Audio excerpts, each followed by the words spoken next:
अंकित और निधि के केस के बाद अब हम चलते हैं सुधीर और आरती राजावत के केस की तरफ। एक जोड़ा एक नई कोठी में रहने के लिए आया ताकि उनकी जिंदगी बेहतर बन सके। उन्हें उम्मीद थी कि अतीत की यादें वर्तमान के सपनों पर हावी नहीं होंगी, लेकिन क्या ऐसा हुआ?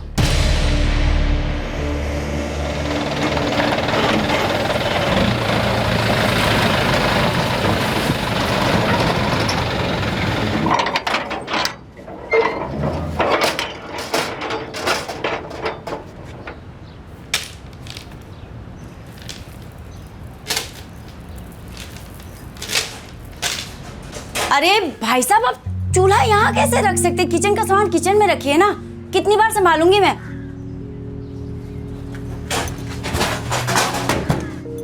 कितना समय भैया, बच्चों का कमरा पहले ठीक करना है, दीजिए ना सामान। सुरेंद्र, तू सवेरे फोन करके मुझे बता रहा है कि तू नहीं आएगा, ये कोई तरीका है? तेरे को पता है मुझे आज घर शिफ्ट करना है। कमाल करता है यार तू भी। लाइए। हाँ, वो गठरा दे दीजिए। आरती। हाँ जी। सुनो, तुम ये सब कुछ संभाल लोगी? वो सुरेंद्र का फोन आया, वो आज भी नहीं आ रहा। दुकान मुझे ही खोलनी पड़ेगी। कोई बात नहीं सुधीर, आप जाइए, दुकान खोलिए, मैं संभाल लूंगी। इससे पहले कि निशा प्रिया स्कूल से उनका कमरा ठीक करना पड़ेगा। देखो, कोई दिक्कत आए तो तुम मुझे फोन कर लेना, मैं दुकान बंद करके ही आ जाऊंगा। वैसे उसकी जरूरत नहीं पड़ेगी, आप दुकान संभालिए, मैं यहाँ देख लूंगी। हाँ, शायद खाना बनाने का टाइम ना मिले तो आते समय कुछ पैक करवा लाइएगा। ठीक है, ये सारा सामान अच्छी तरह से संभलवा के जाना। हाँ जी बाजी। हाँ चंगा जी, चलता हूँ। हाँ जी, जल्दी करिए।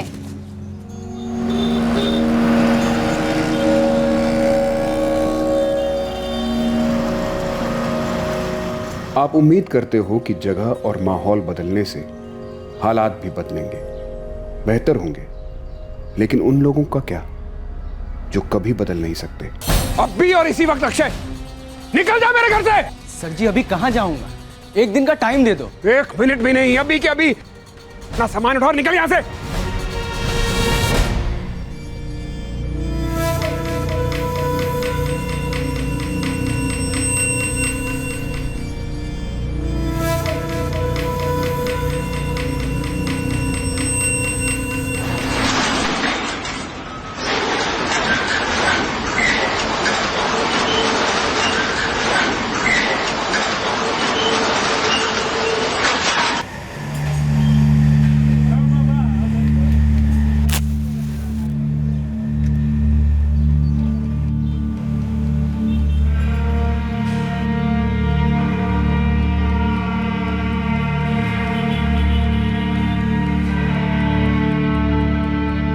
मेरा परिवार ही मेरी जिंदगी है।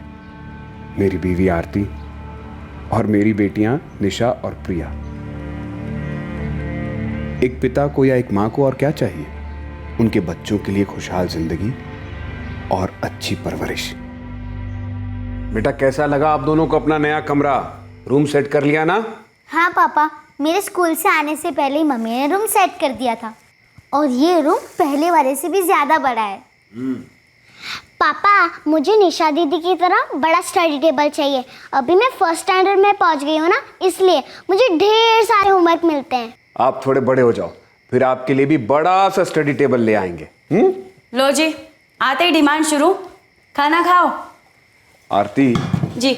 मैं सोच रहा था कि 1 आध साल में पैसे जमा करके शहर के बीच में ही मकान ले लेंगे। वहां से मेरी दुकान और बच्चों का स्कूल पास हो जाएगा। आके 1 दिन भी नहीं हुआ, अभी तक सामान भी सेट नहीं हुआ और आप यहाँ से जाने की बातें करने लगे। पापा, मुझे ये घर बहुत अच्छा लगा। नहीं पापा, मुझे पहले वाला घर अच्छा लगता था। पापा, हम लोग यहाँ पे क्यों आए?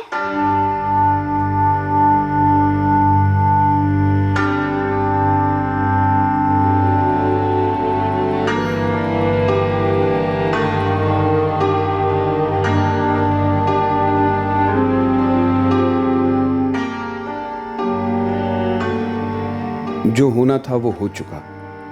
बेहतर यही है कि बीती बातों को भुलाकर आगे बढ़ा जाए। मैंने यही किया और मुझे लगता है यही सही है। पर क्या सब सही होगा?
अभी 1 महीना भी नहीं हुआ था सुधीर और आरती राजावत को अपने इस नए घर में शिफ्ट हुए और यह हादसा हो गया। प्रिया को किसी ने अगवा कर लिया। अतीत में मिले किसी गम से उबरने के लिए सुधीर अपने पुराने घर से इस नए घर में शिफ्ट हुआ था, लेकिन हालात बेहतर होने की बजाय और बिगड़ गए। सुधीर को जब इस बात का पता चला तो मानो उसके पैरों तले से जमीन खिसक गई। क्या? पर कब? कैसे हुआ ये? सुधीर, मैं कपड़े सुखा रही थी, मेरे सामने कोई प्रिया को उठाकर ले गया। सब मेरी बेटी प्रिया सिर्फ 6 साल की है। प्लीज प्लीज आप कुछ कीजिए। वर्मा, बठिंडा से बाहर जाने वाले सभी रास्तों पर नाकाबंदी करो, सारी चौकियों को अलर्ट करो। सर। बैठिए। आपकी वाइफ ने बाइक का नंबर नोट किया था? पता नहीं साहब, मैंने पूछा ही नहीं। जैसे ही फोन आया मैं सीधा यहाँ आ गया। नहीं साहब, नंबर पर ध्यान नहीं गया। सब कुछ इतना जल्दबाजी में हुआ कि कुछ समझ में नहीं आया। बाइक पर जो आदमी था, आपने उसका चेहरा तो देखा होगा? ध्यान नहीं गया। मैं वहाँ कपड़े सुखा रही थी, प्रिया की चिल्लाने की आवाज आई तो मैं भागती हुई उसके पीछे गई, लेकिन तब तक वो बाइक आगे निकल चुकी थी। उस आदमी की पीठ थी मेरी तरफ और नंबर की तरफ ध्यान नहीं गया साहब। तो वो आदमी अकेला था या कोई था उसके साथ? नहीं सर, मैंने और किसी को नहीं देखा, शायद अकेला ही होगा। अजय, आसपास की दुकानों पे जाके पता करो। अगर प्रिया चिल्ला रही थी तो किसी न किसी का तो ध्यान गया होगा। जी सर।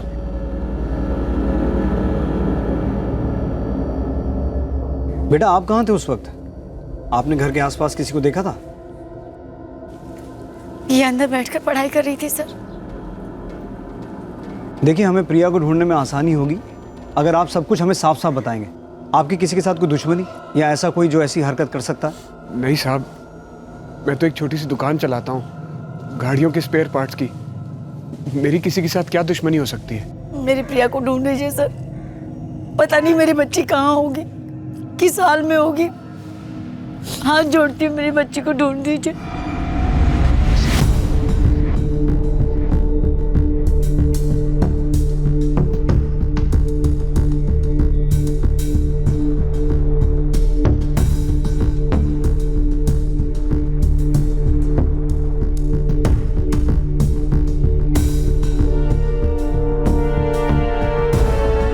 ये सब कैसे हो गया प्राजी? कार के पास से उठा के ले गया। अरे आरती ने देखा ले जाते हुए? यही सोचा था, सब कुछ पलक झपकते ही हो गया। रंजीत, मेरी आंखों के सामने से मेरी प्रिया को उठाकर लेकर चले गए, मैं कुछ नहीं कर पाए।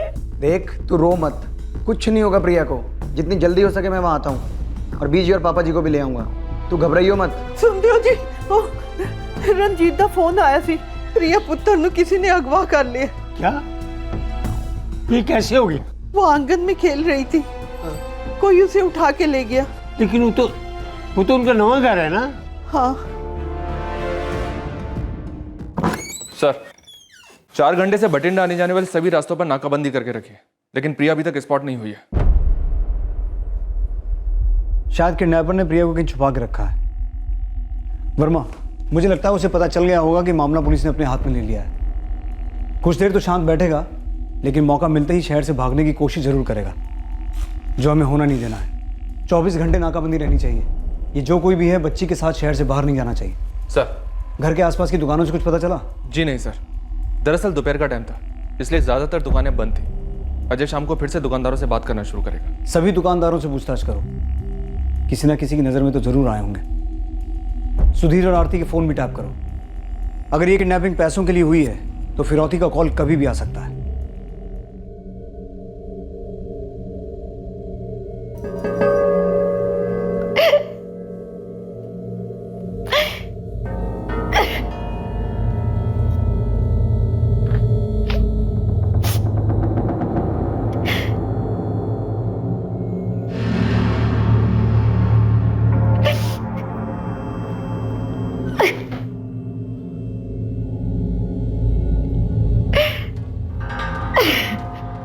आरती, मैं कुछ नहीं कर पाई सुधीर, मैं कुछ नहीं कर पाई। मेरी आंखों के सामने मेरी प्रिया को उठा ले गया। मैं आरती तुम खुद को दोष मत दो। प्रिया मिल जाएगी प्रिया।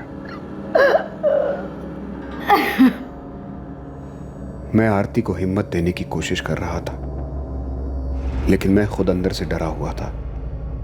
प्रिया किस हाल में होगी ये सोचकर कांप जाता था मैं।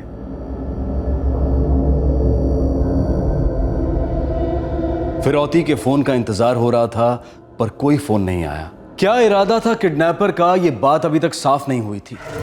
क्यों निशाना बनाया गया था एक 6 साल की मासूम बच्ची को? अगले दिन सुबह एक सुराग मिला, लेकिन इस सुराग के साथ कई नए सवाल भी खड़े हुए।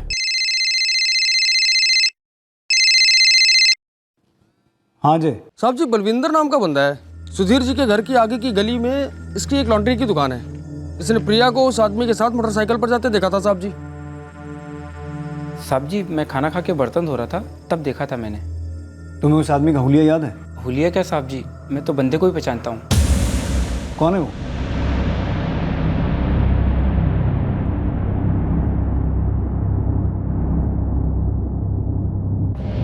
जी वो अक्षय गुप्ता था, प्रिया पुत्र को बाइक पे लेके जा रहा था। अक्षय गुप्ता? प्रिया चिल्ला रही थी? मैंने चिल्लाने की कोई आवाज़ नहीं सुनी। देख के लग नहीं रहा था कि किडनैपिंग हो रही है। तुम अक्षय गुप्ता को कैसे जानते हो? साहब जी, अक्सर मेरी दुकान पे कपड़े प्रेस करवाने आता था वो। उसी मोहल्ले में रहता है? जी, उसी मोहल्ले में रहता था। सुधीर जी का किराएदार था वो, उनके पुराने मकान में। सर आप क्या कह रहे हैं? ऐसा कैसे हो सकता है? ऐसा ही है सुधीर जी। आपके पुराने किराएदार ने ही आपकी बेटी को अगवा किया है। हमारे पास आई विटनेस है। नहीं सर, अगर ऐसा होता तो आरती ने उसे पहचान लिया होता। देखिए, आरती जी ने उसे पीछे से देखा था, तो हो सकता है ठीक से ना पहचान पाई हूँ। आप एक काम कीजिए, जितना जल्दी हो सकता है यहाँ आ जाइए। जी सर। क्या क्या कहा उन्होंने? पुलिस का कहना है कि लॉन्ड्री वाले ने बाइक पर अक्षय को देखा है प्रिया के साथ। अक्षय? नहीं सुधीर, वो अक्षय नहीं हो सकता। पीछे से ही सही, पर मैंने उसे देखा था। अक्षय होता तो मैं उसे पहचान लेती। नहीं सुधीर, वो पक्का अक्षय नहीं था।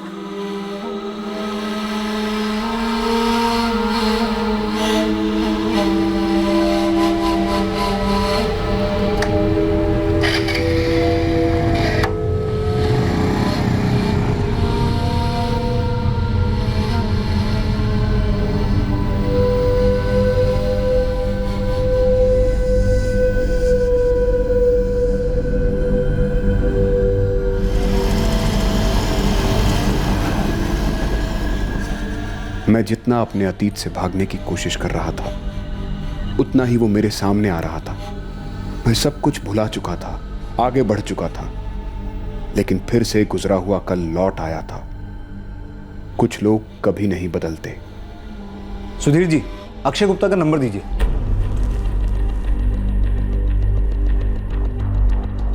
जी, ये 2 महीने पहले तक यही उसका नंबर था। वो आपके यहाँ किराएदार था? हाँ जी, करीब 1 साल पहले मेरे पुराने घर में ऊपर वाला कमरा खाली था, जो हमने उसे किराए पर दे दिया था। आप उसे कैसे जानते थे? जी, मेरा एक दोस्त उसे मेरे पास लेकर आया था, गुरदास। सुधीर, ओ भाई तू बोल रहा था किराएदार चाहिए ना तेरे को? हाँ। और ले भाई मिल, ये बंदा अक्षय गुप्ता।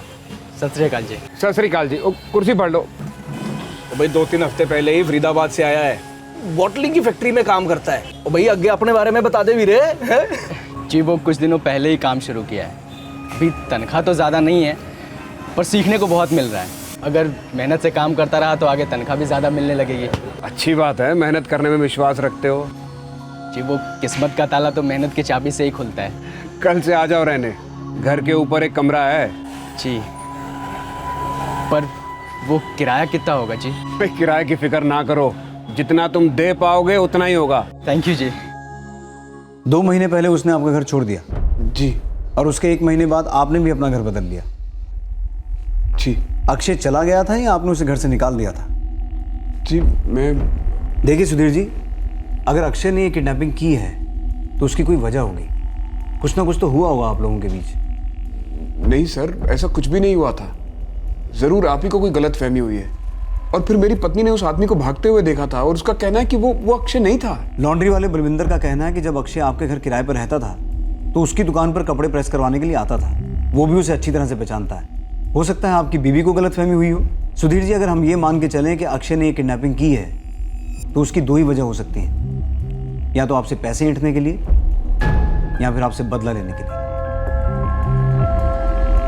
अपना सामान उठाओ और निकल यहां से।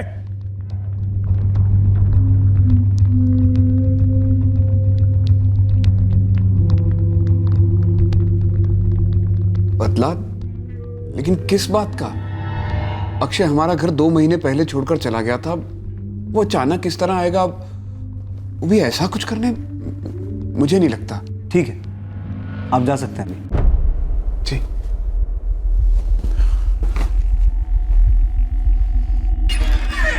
सर, अक्षय का फोन स्विच ऑफ है। कब से? कल से। प्रिया भी कल से गायब है। अक्षय गुप्ता के इस किडनैपिंग के साथ जरूर कुछ ना कुछ लेना देना है। खंगालो इसके फोन रिकॉर्ड्स। इस किडनैपिंग के पीछे बहुत कुछ छुपा हुआ है। सुधीर राजावत की चुप्पी भी बहुत कुछ कह रही है। वर्मा सर, अक्षय के साथ साथ सुधीर की फैमिली की भी हिस्ट्री निकालो। Yes sir.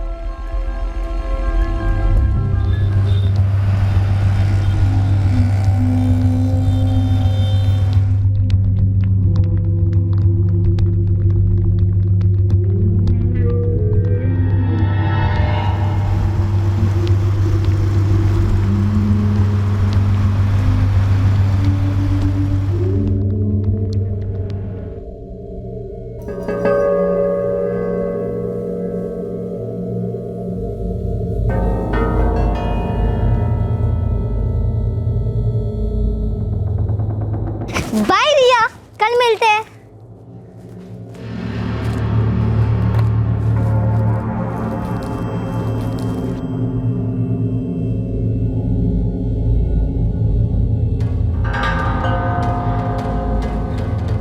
अरे निशा बेटा, बड़ी जल्दी आ गए आज आप स्कूल से।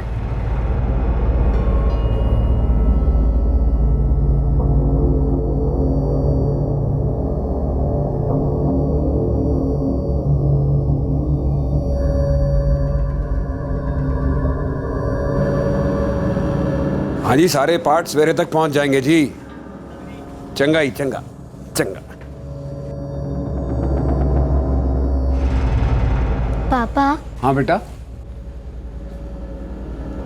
आपसे एक बात कहूं? हाँ बेटा, बैठना। बोल ना बेटा, क्या बात है?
वर्मा सर।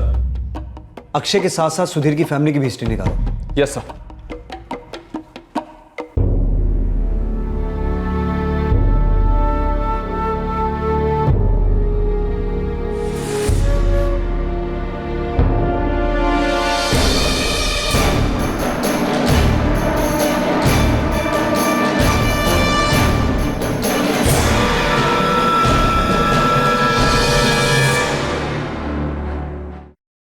मैं आपसे कितनी बार कहूं सुधीर, वो अक्षय नहीं था। आरती, हमारे यहां आने के बाद अक्षय कभी यहां आया था? क्या कहा आपने? नहीं, आपको मुझ पर भरोसा नहीं? आरती, तुम कुछ और कह रही हो, पुलिस कुछ और कह रही है। मेरी समझ में नहीं आ रहा कि मैं क्या करूं। मेरी बेटी मुसीबत में है। सुधीर, प्रिया मेरी भी बेटी है।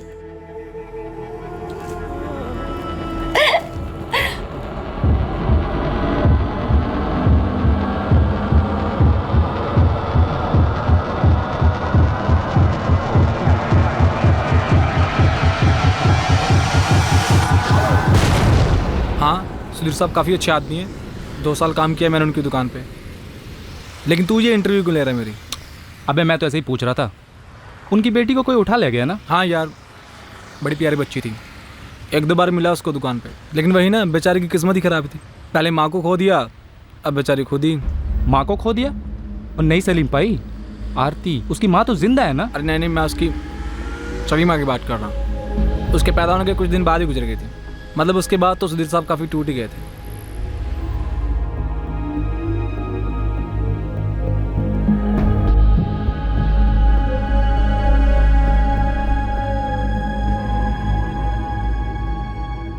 सॉरी जी, मैं अपनी जिम्मेदारी अधूरी छोड़कर जा रही हूँ, पर मुझे पता है आप प्रिया का अच्छे से ख्याल रखेंगे। प्रिया का ख्याल तुझे ही रखना है, कुछ नहीं होगा तुझे,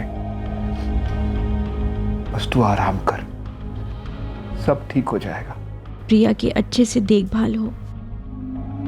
आप मेरी एक बात मानोगे?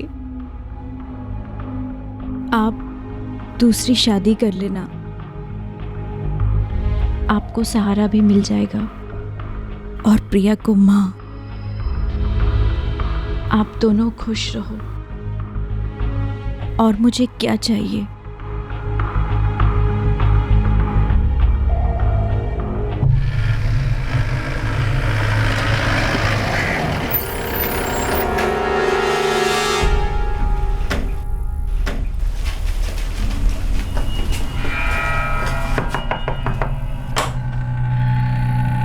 विश्वास सिंह जी। अक्षय गुप्ता कहाँ है? जी वो अक्षय ने बच्ची ने अगवा किया है? नहीं साहब, कुछ नहीं जानता इस बारे में। अक्षय का फोन स्विच ऑफ होने से पहले आखिरी कॉल उसने तुझे किया था? हाँ, मेरी बात भी हुई थी और मैं मिला भी था उससे। कब मिला था? परसों शाम मेरे घर आया था। क्यों? पिछले महीने मैंने कुछ पैसे लिए थे उससे उधार, वही मांगने आया था। विश्वास, हाँ यार, मुझे मेरे पैसे चाहिए यार, बहुत इमरजेंसी है। यार मुझे भी तो इमरजेंसी थी, तभी तो मांगे थे तेरे से। और मुझे ठंड रख यार, लौटा दूंगा तुझे। मैं कौन सा भागा जा रहा हूँ? मुझे पता है तू कहीं नहीं भागा जा रहा है, पर मुझे जाना है यहाँ से यार। जाना है? किथे? मुझे नहीं पता, बस भटिंडा छोड़ के कहीं भी जाना है। कहाँ जा रहा था वो? मैंने भी कई बार पूछा था, पर बताया नहीं उसने मुझे। सच कह रहा हूँ साहब। तुझे क्या लगता है, कहीं फरीदाबाद तो नहीं लौट गया? शायद फरीदाबाद लौट सकता है, क्योंकि पिछले महीने नौकरी भी छोड़ दी थी उसने, और पता नहीं क्या चल रहा था उसके दिमाग में। पर ऐसा कुछ करेगा ये तो मैं भी नहीं सोच सकता था साहब। सर, सुधीर के पास भी अक्षय का फरीदाबाद का एड्रेस नहीं है, सिर्फ जुबानी समझौता हुआ था, प्रॉपर रेंट एग्रीमेंट बना ही नहीं था। वर्मा, इस केस में मुझे एक बात बहुत अटपटी लग रही है कि नैपर को सिर्फ 2 लोगों ने देखा, बलविंदर और आरती। बलविंदर दावे के साथ कहता है कि वो अक्षय ही था, लेकिन आरती कहती है कि वो अक्षय हो ही नहीं सकता। सर, 2 महीने पहले अक्षय उनका घर खाली करता है और कुछ दिनों बाद रजावत फैमिली भी उस घर को छोड़कर कहीं और शिफ्ट हो जाती है। मुझे नहीं लगता है सर कि अक्षय और रजावत फैमिली के बीच सिर्फ एक किराएदार और मकान मालिक का रिश्ता था। कोई बात तो हुई होगी जिसको लेकर सब खामोश हैं, लेकिन एक बात तो तय है वर्मा, ये किडनैपिंग पैसों के लिए नहीं हुई है। साहब, अटपटा क्या है ये तो अब तक पता नहीं चल पाया है, पर एक बात मालूम पड़ी है, ये आरती और सुधीर की ना दोनों की दूसरी शादी है। प्रिया किसकी बेटी है, आरती की या सुधीर की? साहब, आरती निशा की सगी माँ है और प्रिया की सुतेली, और सुधीर प्रिया का सगा बाप है और निशा का सुतेला। निशा सुधीर की सगी बेटी नहीं है?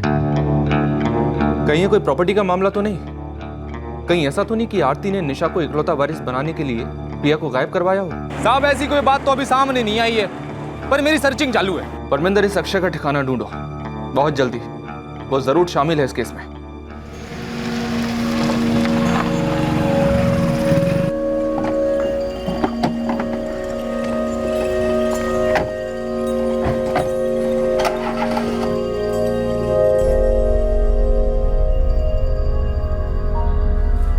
बेजी,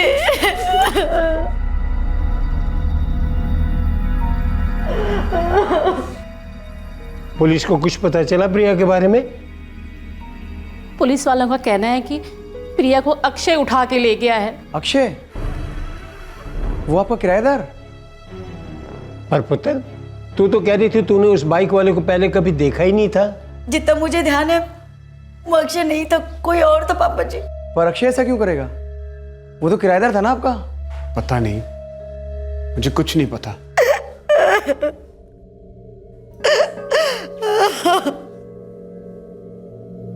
अतीत के पिटारे में छुपा एक सच सामने आया था कि आरती प्रिया की सगी मां नहीं थी। सुधीर की पहली पत्नी और प्रिया की सगी मां प्रिया के पैदा होने के कुछ ही दिनों बाद गुजर गई थी। अपने अपने हमसफर को बीच रास्ते में खो चुके आरती और सुधीर 4 साल पहले शादी के बंधन में बंधे थे और दोनों को उनके परिवार वालों ने ही मिलवाया था। सतगुरु होए दया। तुमने तो मेरे दिल दी गल कह दी थी सुजाता। मैं रोज वाहेगुरु से यही प्रार्थना करती हूँ कि मेरी आरती पुत्र दा घर फिर से बस जाए। मैं भी यही चाहती हूँ कि मेरे सुधीर भरा जी अकेले न रहे। प्रिया भी छोटी है। जैसा तुमने कहा है, अगर वो सच हो जाए तो मेरी आरती पुत्र और तुम्हारे भाई सुधीर का घर फिर से बस जाएगा। मैं भी सुधीर भरा जी नाल गल कर दिया। आप भी ना आरती ने पूछ लो। आरती पुत्र, तेरी उम्र ही क्या है? 30 साल भी पूरे नहीं किए। आगे सारी जिंदगी पड़ी है तेरे सामने। पुत्र, निशा के बारे में सोच। अगर तेरे और निशा का ख्याल रखने वाला कोई मिल जाए तो इसमें बुराई क्या है पुत्र? बस सिर्फ एक बारी सुधीर नू मिल ले, आगे तेरा फैसला। आरती मान गई? हाँ, तेरी बीजे ने मना लिया। और पापा जी, वो बात बताना जरूरी है क्या? अगर वो बात बता दी, बात बनना तो दूर, शुरू ही नहीं हो पाएगी। तो पापा जी ऐसा करते हैं, रहने देते हैं उस बात को, खामोश रहते हैं। रंजीते ठीक ही कहंदा है। की जरूरत है वो सब बातें करने की? और अगर कल शादी के बाद किसी और से पता चला तो वो यही सोचेंगे हमने धोखा दिया उन्हें। तो कल का सोच के बेटी का आज खराब करोगे? तुसी ऐसे ही सोचते रहोगे ते हो चुका बेटी दा ब्याह। मेरी अलका भाभी प्रिया के जन्म के कुछ दिन बाद गुजर गई थी।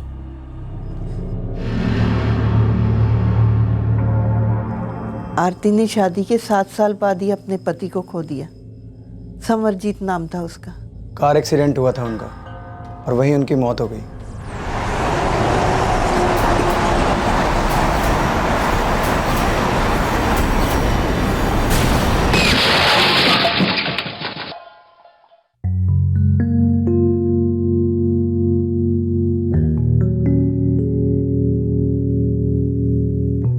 साहब, अमृतसर के चौक पुलिस थाने में पूरी जानकारी मिलेगी आपको।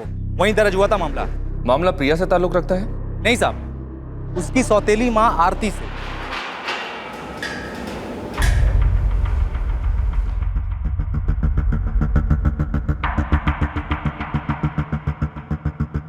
सर, मैंने अपना पति खोया है, मेरी 5 साल की बेटी है और आप लोग मुझ पे ऐसे इल्जाम लगा रहे हैं। मैं नहीं जानती सर उस ट्रक वाले को। मुझे नहीं पता उसने मेरे पति पे ट्रक क्यों चढ़ाया। लेकिन आपके सास ससुर का कहना है कि वो एक्सीडेंट नहीं था, शायद मर्डर था जो आपने करवाया। मैं साहब, वो मेरे पुत्र के साथ खुश नहीं थी। उसका किसी चीज से जी नहीं भरता था साहब। मांगे खत्म ही नहीं होती थी उसकी। रोज झगड़े होते थे दोनों में। तंग आ गया था जी मेरा पुत्र उससे। हमने लड़की पसंद करने में बहुत बड़ी गलती कर दी। आपको हम पे यकीन नहीं ना, तो आप उसके भाई से ही पूछ लीजिए। वो खुद कितनी बार आया था दोनों में सुलह कराने। उस दिन भी वो जिद करके बैठी थी बाहर जाने के लिए। मेरा पुत्र थका मांदा घर आया था,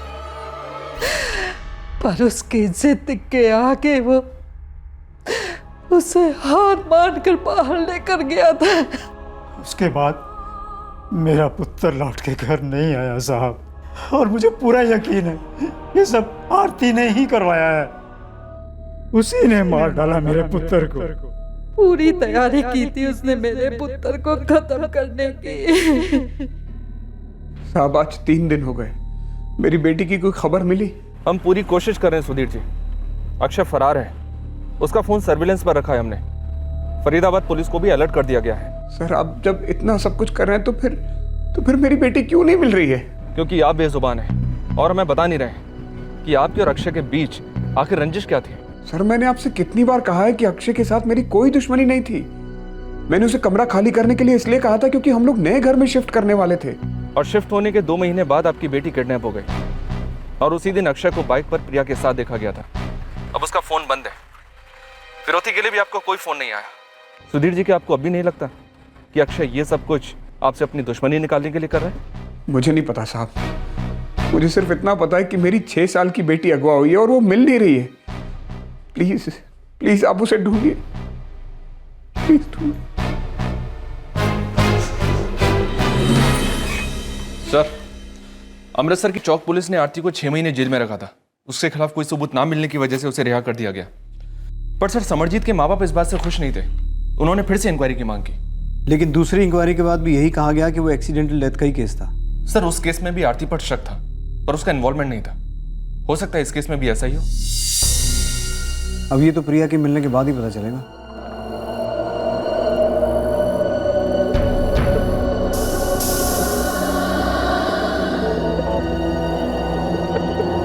पुलिस की कोशिश जारी थी, लेकिन अक्षय अब तक उनकी पहुंच से दूर था और प्रिया भी। सवाल अब भी वही था कि इस किडनैपिंग का मकसद क्या था, किसने ये प्लानिंग की थी और क्या सब कुछ प्लानिंग के मुताबिक हुआ था? जी मैं कुछ समझा नहीं। सुधीर जी, 4 दिन हो गए हैं और हम आपकी बेटी को ढूंढ नहीं पाए। सर 4 दिन से मैं भी नहीं सोया हूं। प्रिया दिखाई नहीं देती लेकिन उसकी आवाज सुनाई देती है। निशा भी इस कदर सहम गई है कि उसके मुंह से आवाज नहीं निकलती, जैसे उसके मुंह में जबान ही ना हो। अब तक तो फिरौती के लिए कॉल आ जाना चाहिए था। पता नहीं इस अक्षय का प्लान क्या है। और दूसरी बात, अगर हम आरती जी की बात मान लें कि वो किडनैपर अक्षय नहीं था, कोई और था, फिर तो ये केस और उलझ जाता है, क्योंकि हम किडनैपर और उसके इरादे से बेखबर हैं। सुधीर जी, अगर कुछ जानते हैं तो ऐसे बेजुबान मत बने रहिए, क्योंकि आपकी खामोशी किसी और को बचाए ना बचाए, आपकी बेटी प्रिया की मुश्किलें जरूर बढ़ा देगी।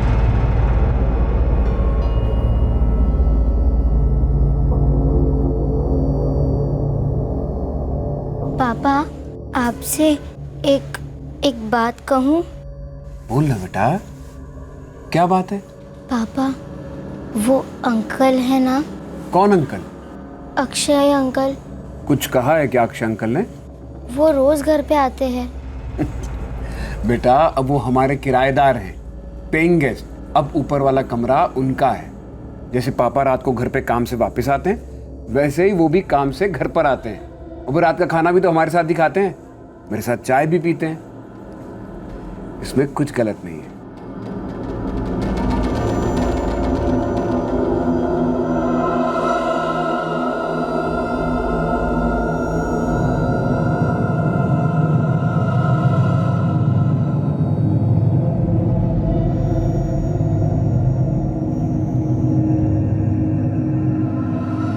वो दोपहर में भी आते हैं जब आप घर पे नहीं होते हो। अच्छा, बेटा आप कहना क्या चाहते हो? उन्होंने कुछ किया है आपके साथ?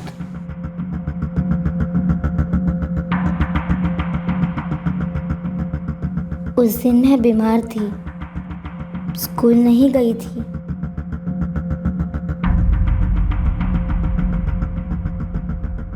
मैं पानी पीने किचन में गई, तब मैंने कुछ आवाज़ सुनी। आवाज़ मम्मी के रूम से आ रही थी। तुम बहुत मस्ती करते हो, बच्चे सुन लेंगे, चुप रहा करो थोड़ा सा। कोई नहीं है यहाँ पे। अच्छा। वो अक्षय अंकल की आवाज़ थी। बेटा, उन्हें घर पर कोई काम होगा इसीलिए आए होंगे। आप इस बारे में ज्यादा मत सोचो, सब ठीक है।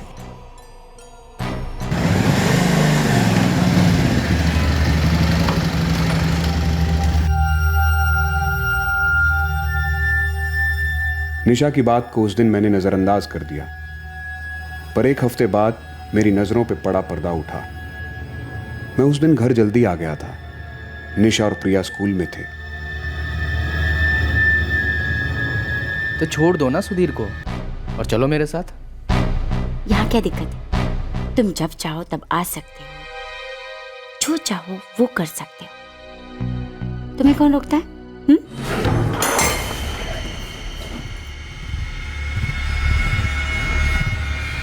जब निशा ने मुझे बताया तो मैंने सोचा वो बच्ची है, कुछ गलत समझ बैठी है, पर जो उसे लगा वो सच था, और ये सच अब मैं भी देख चुका था।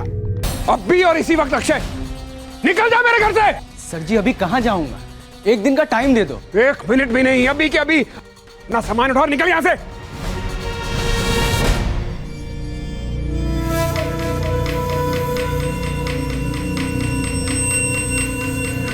बहुत मना ली रंगरेलियां, अभी तमाशे करना बंद कर दे। मेरे भरोसे का हमारे बच्चों का जरा भी ख्याल नहीं आया तुझे? बोल, जरा भी ख्याल नहीं आया तुझे? बच्चों की वजह से चुप हूं, दोबारा ऐसी हरकत की ना तो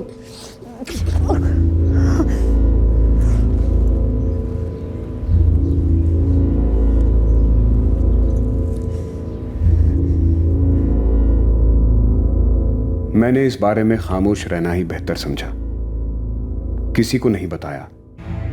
लेकिन आरती, उसने मेरा गुस्सा प्रिया पर निकालना शुरू कर दिया।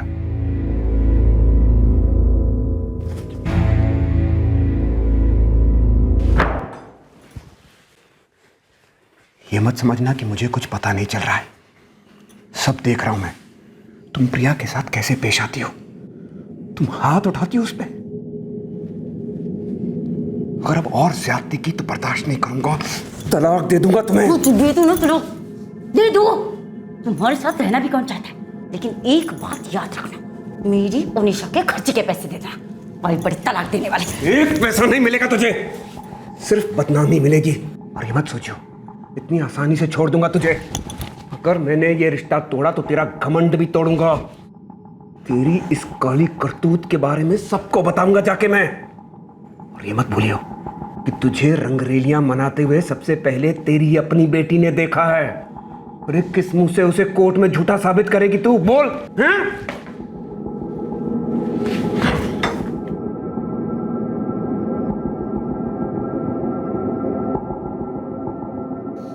कहाँ देखा? यही है, बठिंडा बस डिपो पे। ठीक।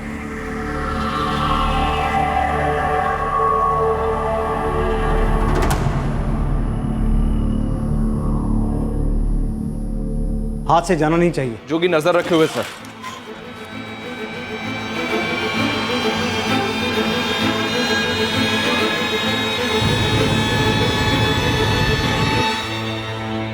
क्या अब भी आपको मुझ पे शक है? नहीं, शक नहीं है, मैं सिर्फ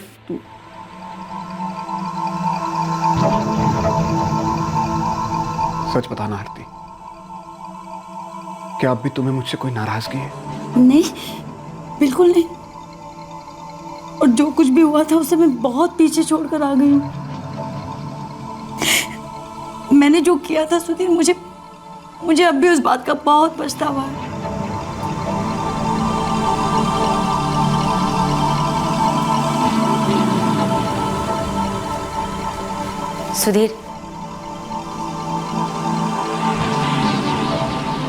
सुधीर समझ नहीं आ रहा मैं अपने किए की माफी कैसे मांगू। भूल नहीं, पाप हुआ है मुझसे।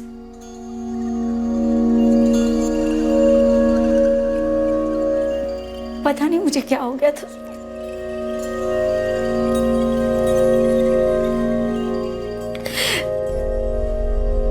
बह गई थी मैं तुमसे झूठ नहीं कहूंगी सुधीर। अक्षय अक्सर मुझे देखा करता था, मुझे भी धीरे धीरे अच्छा लगने लगा। पता ही नहीं चला मैं कब उसकी ओर खींची चली गई।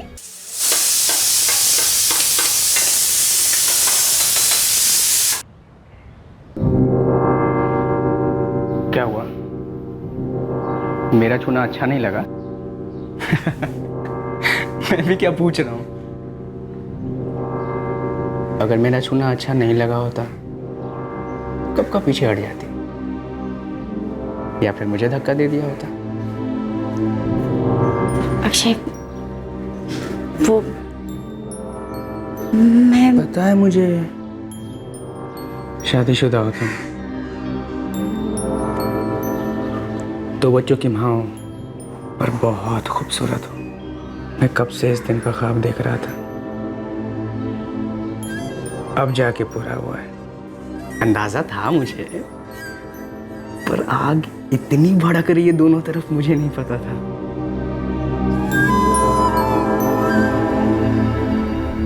गलती हो गई मुझसे सुधीर, पता नहीं क्या हो गया था मुझे। भगवान जाने मैंने आपको क्या क्या कह दिया। शर्म आनी चाहिए मुझे माफ कर दीजिए सुधीर। आरती, माफ कर दीजिए मुझे। माफी मांगने की कोई जरूरत नहीं है।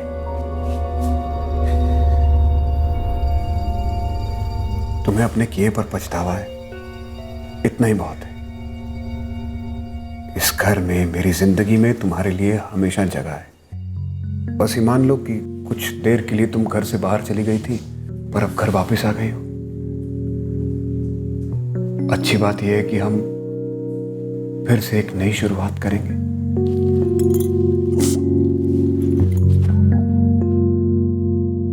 मैं जानती हूँ सुधीर कि दाग मिट जाते हैं पर उसका निशान हमेशा के लिए रह जाता है। जैसी पुलिस ने अक्षय का नाम लिया, मुझे पता था कि उंगलियां मुझ पर भी उठेंगी। और जो कुछ भी मैंने किया है उसके बाद मुझ पे विश्वास करना इतना आसान नहीं होगा आपका। मैं तुम पे शक नहीं कर रहा हूं। उस दिन हमने तय किया था कि हम अपनी शादी, अपने परिवार को टूटने नहीं देंगे, इसलिए तो हमने वो घर छोड़ा। और मैंने देखा है कि तुमने यहां आकर हमारे रिश्ते को संवारने की कोशिश की है, लेकिन फिर भी एक बार सोचने की कोशिश करो कि कहीं वो अक्षय तो नहीं था जो हमारी बेटी प्रिया को लेकर भागा था। मैं क्यों बचाऊंगी उस आदमी को, बताइए ना। मेरा विश्वास कीजिए।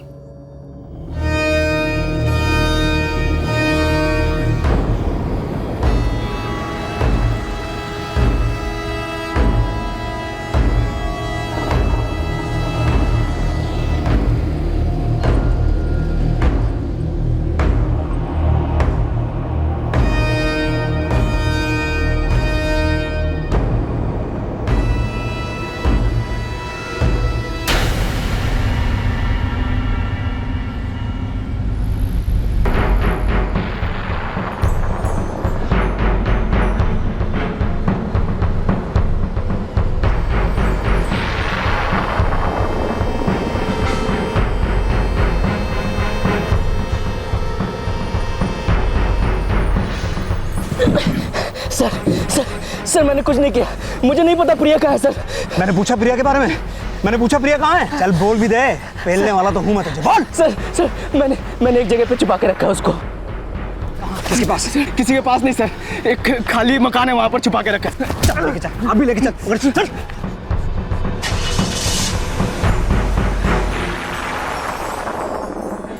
लॉन्ड्री वाले बलविंदर ने खुद देखा था अक्षय को प्रिया को ले जाते हुए। वो झूठ क्यों बोलेगा, वो भी पुलिस के सामने? मुझे नहीं पता सुधीर, मैं सच कह रही हूँ, प्रिया की कसम।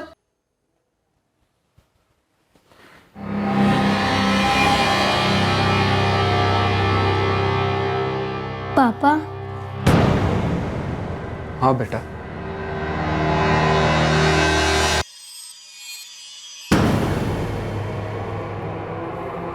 क्या बात है बेटा? पापा, वो अक्षय अंकल ही थे जो प्रिया को लेकर गए थे।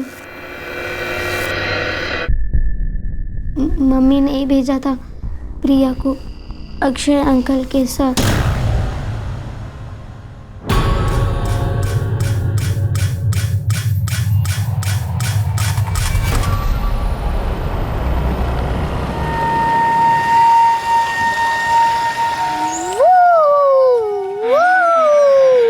हेलो प्रिया बेटा।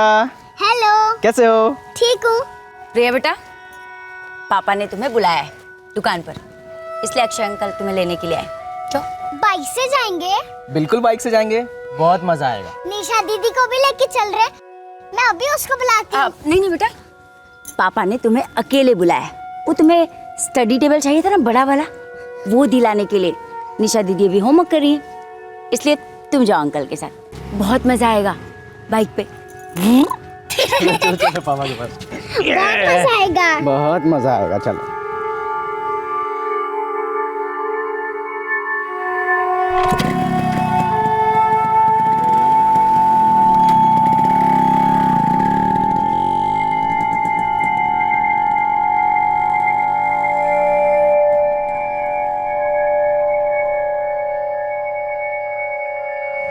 मम्मी, वो अक्षय अंकल थे ना, वो पिया को कहाँ लेकर जा रहे थे?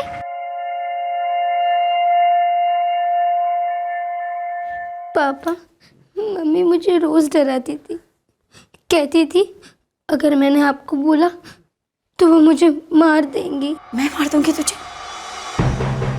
सुधीर, ये लड़की झूठ बोल रही है, किसी ने भड़काया इसे। इसकी बात पे विश्वास मत करना। क्यों झूठ बोल रही तू? पापा, मैं झूठ नहीं बोल रही हूँ।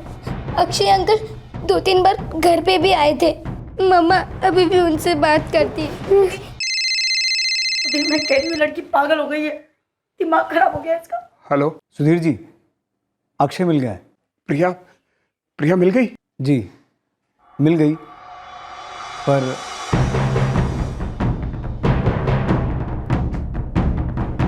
क्या कहा पुलिस ने? पुलिस ने अक्षय को पकड़ लिया है। और प्रिया?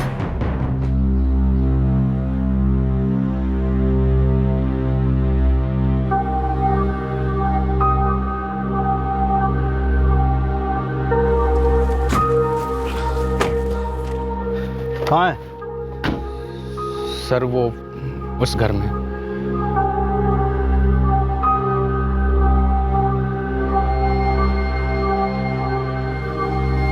खोल।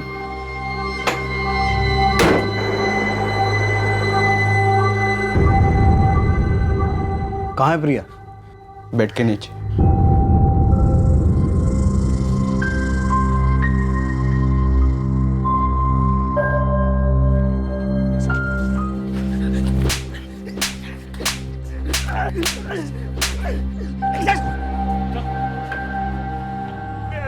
बात क्या है जी? हुआ क्या? क्या किया आरती ने? क्या हुआ सुधीर? क्यों मार रहे हो इसे? निशा पुत्र, क्यों है बेटा? नानी, मम्मी ने सब कुछ किया है। क्या? मम्मी नहीं किया है। बीजी मैंने कुछ नहीं किया। जरूर इस लड़की को किसी ने कुछ खिला दिया। क्यों झूठ बोल रही बेटा? मैंने कुछ नहीं किया। उसे उसके साथ भेजा गया था और वो अपनी माँ के भरोसे चुपचाप उसके साथ चली गई, बिना शोर मचाए, जैसा हमें बलविंदर ने कहा था। क्या मिला उसे मेरी बच्ची को मार के? पहले मारने का प्लान नहीं था, लेकिन बाद में प्लान बदल गया। 1 मिनट। हाँ वो ठीक है, पर ये तो बता फोन कब करना है पैसों के लिए? अभी नहीं, यहाँ सब कुछ उल्टा हो गया है। जैसे ही मैंने सुधीर को बताया, वो सीधे पुलिस स्टेशन चले गया कंप्लेन लिखवाने के लिए। अबे ये क्या हो गया? अरे तूने तो कहा था कि क्या कहा था उसे छोड़ो और आगे क्या करना वो सोचो। अभी फिरौती मांगना रिस्की हो सकता है हमारे लिए। अगर किसी को पता चला ना कि प्रिया का किडनैप तुमने किया है, तुम्हारे साथ शक मुझ पे भी जाएगा। अब पता तो चलेगा ही ना। निशा ने भी देखा था मुझे उसको ले जाते हुए, वो तो बोल ही देगी ना जाके। और ये उसकी चिंता नहीं है मुझे। तो मेरी चिंता है क्या? मैं क्या करूं? पैसे तो मिलने से रहे, भाग जाओ यहाँ से। पर इसका क्या करूं? प्रिया ने भी देखा है मुझे, क्या करूं उसका बता? यहाँ पर मैं सब संभाल लूंगी, लेकिन इस प्रिया का बंदोबस्त तुझे ही करना होगा। मतलब? मार दे उसे। आरती, हमारा प्लान सिर्फ पैसे हटने का था, किसी को मारने का नहीं था। कोई रास्ता नहीं है हमारे पास। अगर प्रिया वापस आई ना, तो उसकी किडनैपिंग के इल्जाम में तू जेल के अंदर होगा और मैं घर के बाहर।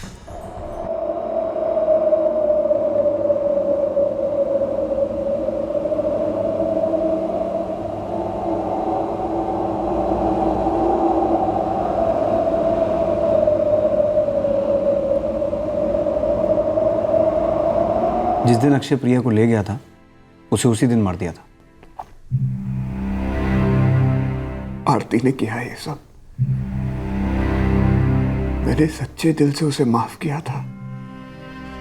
मुझे लगा उसे अपनी गलती का एहसास हो गया है, इसीलिए कभी आरती और अक्षय के रिश्ते के बारे में आपको नहीं बताया। मुझे लगा अक्षय मुझ पर गुस्सा था, इसीलिए उसने ये सब किया। अगर आरती, इतना जहर भरा हुआ था उसके अंदर। दोनों के दिमाग पर हवस हावी हो गई थी और उनके रिश्ते के बीच आप दीवार थे।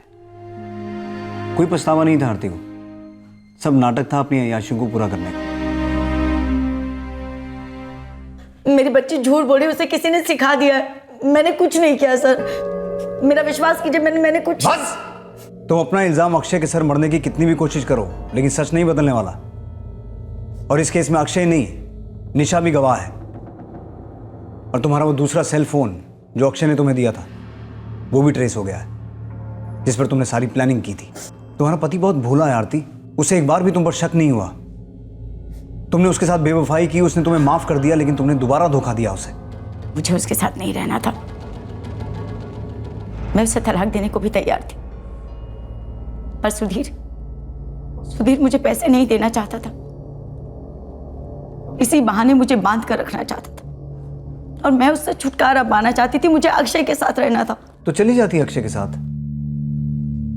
पर मुद्दे की बात यह है कि सुधीर के पैसे के बगैर तुम्हारी अय्याशी कैसे पूरी होती।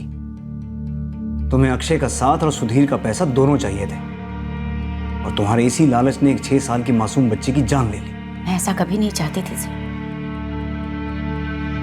लेकिन सुधीर की सबसे बड़ी कमजोरी थी प्रिया के लिए वो कुछ भी कर सकते थे, और मुझे प्रिया के जरिए ही वो सब कुछ मिल सकता था जो मैं चाहती थी। क्या मिला? सच तो ये है आरती कि तुमने उस बच्ची की जान ले ली जो तुम्हें अपनी मां समझती थी। ये खून अकेले अक्षय ने नहीं किया है, वो बेवकूफ तो तुम्हारे चक्कर में फंस गया, और तुम दोनों इंसानियत छोड़कर हैवानियत पे उतर आए।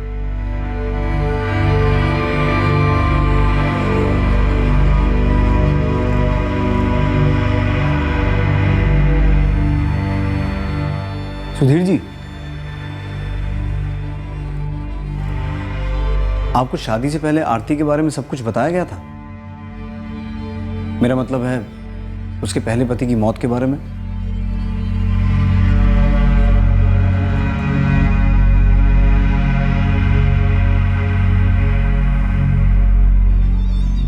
सुधीर पुत्र, हमसे बहुत बड़ी भूल हो गई जो हमने तुमसे सच छुपाया।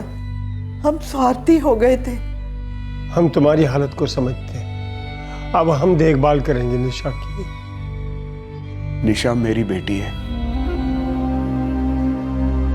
ये यहीं रहेगी अपने पापा के पास। मैं रखूंगा इसका ख्याल।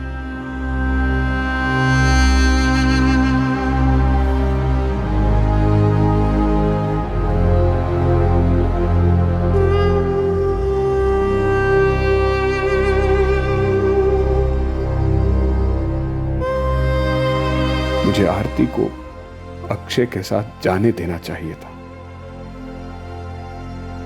उसे पैसा, तलाक जो भी चाहिए था मुझे दे देना चाहिए था, तो शायद मेरी प्रिया तो आज जिंदा होती। प्रिया को मैं कभी भुला नहीं पाऊंगा, ना आरती के किए को। और निशा है मेरे साथ। निशा की परवरिश अब मेरा जिम्मा है। हम दोनों को एक दूसरे का ख्याल रखना है। अक्षय और आरती पर आईपीसी की धारा 365 के तहत अपहरण, धारा 302 के तहत हत्या और धारा 120B के तहत आपराधिक षड्यंत्र के चार्जेस लगाए गए हैं। सुधीर पूरी तरह से बिखर चुका था। निशा भी गहरे शौक में थी। इस छोटी सी उम्र में उसने जो देखा, जो सहा, उसे भुलाना आसान नहीं था। निशा ने अपनी मां को उसके पिता को धोखा देते हुए और अपनी सौतेली बहन प्रिया को अपनी मां के प्रेमी के हाथों अगवा होते हुए देखा था। यहां तक कि निशा की जुबान पर ताला लगाने के लिए उसकी मां ने उसे काफी डराया धमकाया भी था। एक मां की बिल्कुल विपरीत और डरावनी छवि देखी थी उसने। लेकिन शुक्र है कि निशा अब एक संवेदनशील और जिम्मेदार पिता की देखरेख में महफूज है। शादी के रिश्ते से जुड़े दो लोगों में से अगर कोई एक अपनी खुशियां उस रिश्ते के बाहर तलाशता है, तो उस वक्त उस इंसान को इस बंधन से रिहा कर देना ही सही है, चाहे ऐसा करना कितना भी मुश्किल क्यों ना हो। ऐसे हालात में उस दूसरे इंसान को भी अपनी इच्छा, अपना इरादा खुले शब्दों में जाहिर कर देना चाहिए। किसी को दबाकर कुछ देर के लिए खामोश किया जा सकता है, लेकिन उस खामोशी के पीछे छुपे असंतोष को खत्म नहीं किया जा सकता। बल्कि ऐसा करने से मजबूरी में बेजुबान बने इंसान के अंदर नफरत का लावा पनपने लगता है, और यह नफरत का लावा जिंदगी की खुशियों को ही नहीं बल्कि खुद जिंदगी को भी निगल जाता है। आपसे फिर मुलाकात होगी क्राइम पेट्रोल सतर्क में एक और चौंकाने वाले केस के साथ। तब तक अपना ख्याल रखें, सुरक्षित रहें, स्वस्थ रहें, सही वक्त सही कदम, सतर्क रहें। जय हिंद। इस तरह के और भी एपिसोड देखने के लिए हमारे चैनल को सब्सक्राइब करें और बेल आइकन दबाना ना भूलें।